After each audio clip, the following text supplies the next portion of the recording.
Puro yes ka sa anak mo sa kada gusto niya? Baka kakayes mo, hindi mo na mabalanse ang paggabay sa anak at pagiging maluwag mo sa kanya.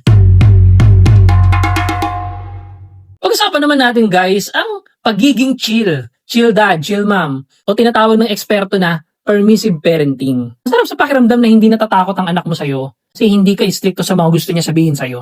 Pero dapat hindi mawala ang pagbibigay ng tamang gabay sa anak kahit maluwag tayo. Mas gusto ng mga anak natin na pinapakinggan natin sila. Na hindi sila nagkikimkim ng mga gusto nila sabihin sa'yo. Dapat kalmado lang tayo sa pakikinig sa anak natin para sa mental na kalusugan ng anak natin.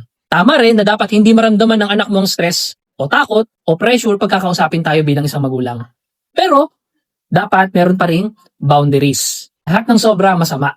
Katulad nga ng common notion natin, di ba? Kaya ito guys, sana makatulong sa'yo itong natutunan ko. Ang acronym natin para sa lesson natin sa araw na to ay tatawagin nating RELA. R-E-L-A. R, responsive. Maging responsive ka sa pangangailangan ng anak mo. Wag lang yung basta-basta nagbibigay ka ng gusto niya. Maging present ka, hindi mo kapalit ang mga bagay o laruan na binibigay mo sa kanya.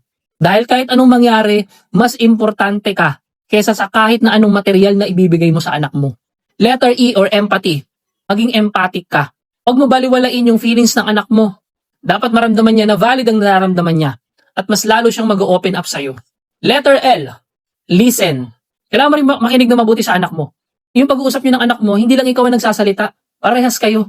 Magkaroon ka ng active listening style, kumbaga. Makinig ka. Yun talagang pinapakinggan mo siya. Hindi yung nakikinig ka habang nagsiselfone ka. Kasi hindi mo pinaparamdam na importante ang anak mo sa'yo. Kasi kailangan papatunayan mo sa anak mo na interesado ka makinig sa kanya.